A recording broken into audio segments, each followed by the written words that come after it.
Duterte mga kabombo. Unya pangutana mo tambong baka siya ngadto karon sa Senado.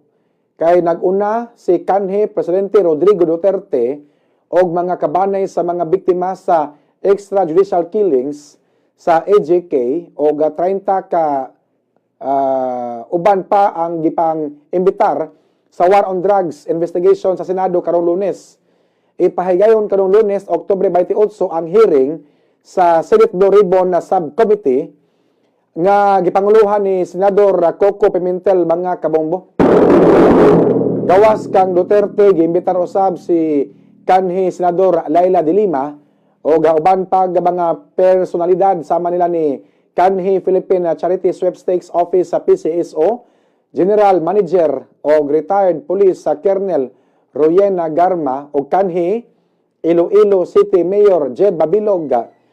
Dinhi nato makita kung duphan ba ni kanhi Presidente Duterte ang iyang mga sinaligan nga mga pulis kaniadto nga nituman sayang war on drugs. Kaluoy sayang mga pulis nga gigisa sa Quad Committee hearing apan walay Rodrigo Duterte nga milaban nila mga kabombo. Mutambong kaha karong Lunes si Duterte sa Senado aron mutubag sa mga pangutana sa mga senador.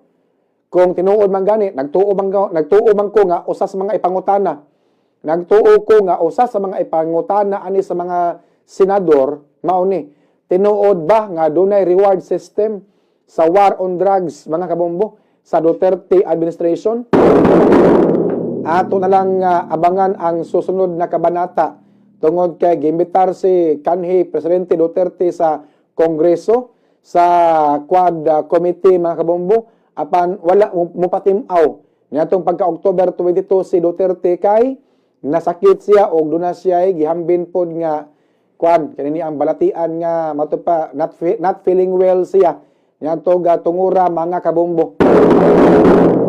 Nya diya sa Kongreso majority dili na iyaha mga kabombo bumentaha diri sa Senado kung mutambong si Duterte sa Senado at least sa duna siya mga kaalyado sama ni balikon ako Bato de la Rosa, Bongo, Ruben Padilla ug uban pa nga mga senador nga nagpahipi lang nga ang loyalty na agyapon nga to kang Duterte mga kabombo.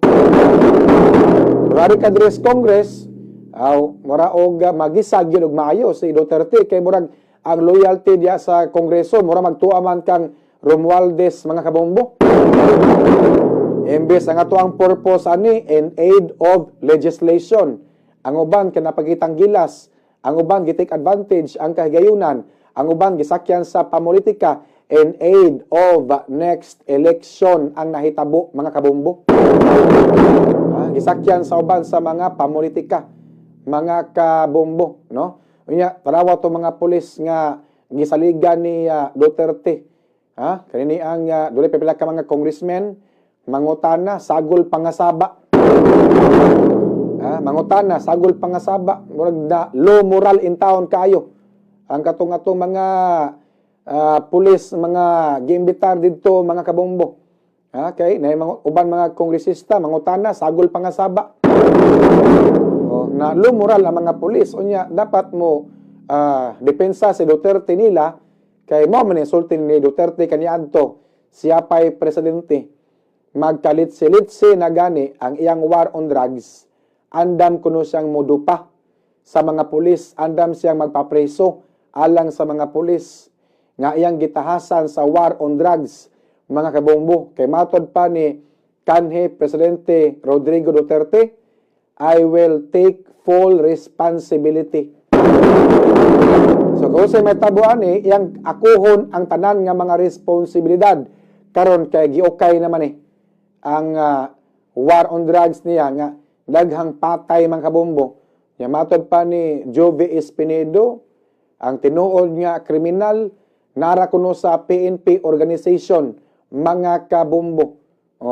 Unya doon na kuno reward system nga ihatag ngadto sa mga pulis nga magapatay o drug pusher, mga kabombo.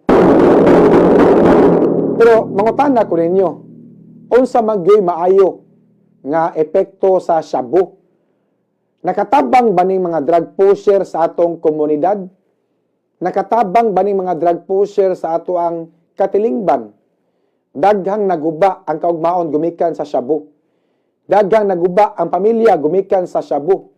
Walay mga drug addict kung walay mga drug pusher. Unya, doon na po nangamatay kaniadto nga mga drug personalities, kaning matod pa, protector sa mga drug pusher. Protector sa mga drug lord. Na mga mayor, mga pulis, na PDEA, namatay kay matod pa, tigprotekta sa mga drug pusher o mga drug lord, mga kabombo. Mao bitaw midaog si Duterte kay matod pa niya kani mga drug personalities iyang pamatyon. Mao man iyang plataporma kaniadto. Nidaog si Duterte tungod kay daghan ang nakauyon. Kay daghan kay nabiktimas pagpanglugos gipatay sa drug addict, gitulis gipatay sa drug addict, gilabnihan sa drug addict. Nganong nalabni kay wa nay kwarta para paluap og suyop. Nganong nangawat kay wa nay kwarta para paluap og suyop. Nganong nanglugos kay nagtama, nagtripping og sex, nag-sex trip. Mao man nganong nanglungkab kay wa nay kwarta para paluap og suyop. Mga butang nga di uta kaya nga buhaton sa usa ka normal nga tawo, mahimo niya kung maangol na siya sa suyop sa shabu. Suyop kag shabu, taud-taud mohupas ang tama pila ka oras. Inigbaba sa tama ana, maglimbag-limbag na ka kay mangita kag paluap unyag wa kay kwarta. Mauna, manulis, mangawat, manglungkab, manglabni, mga kabombo. Pila ka higayon nakadungog ta nga lalaki gitulis patay, babae gitulis patay. Ang tulisan mga drug addict, mga kabombo. Nganong nanulis man sila tungod kay wa nay ikapalit og shabu, nanulis na lang. Usa sa mga miyembro sa family ninyo, kung panalitan drug addict, mahurot gyud na inyong butang. Unayon gyud mo kawat nganuman. Kanang inyong mga butang nga mahalin, ipamprinda man na, ipambaligya man na, para na ikapalit og suyop shabu. Kanang mga tao nga mga kwarta para pahit og shabu, og di inyo tagaan, mangita nagpamaagi nga mga kwarta para magkapalit gyud og shabu. Mo na epekto sa illegal nga drogas, bati kayo guba ang inyong pamilya. Nya walay maayo nga ikatabang sa tuang katilingban ang kining shabu, mga kabombo. Agay ni panghutdon yun ang mga drug pusher. Kay mintras napay drug pusher, sila may mo encourage sa mga tao nga papaliton og shabu. Nya ang tao pud makasuway suyop og shabu, ma-feel man nga mao ni ang tama di ay. Okay ra man ang tama, nindot man. Mao na nga magpangita ning uban kay giginahan sa tama, mga kabombo. Magtama ka, magduwa kag ML, Mobile Legend, bisa magbuntagan ka, tama magkasanan. Basta way tugtog, basta kay tama kasanan. Magtripping kag inom. Wa gusto ka nga di mahubog, suyop kag shabu. Kay pagdugay ka mahubog, mga kabombo. Mao na nga kung magsuyop kag shabu, tulo ka adlaw ka, way tulog, mao na nga mabuang ka.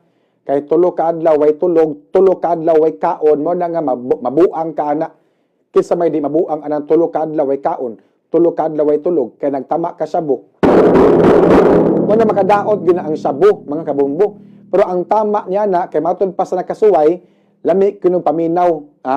O niya, og mag-tripping kag disco, gusto kag way kapoy-kapoy, suyop shabu. Tripping kag inom nga way hubog-huyo, walay di ka mahubog, suyop shabu.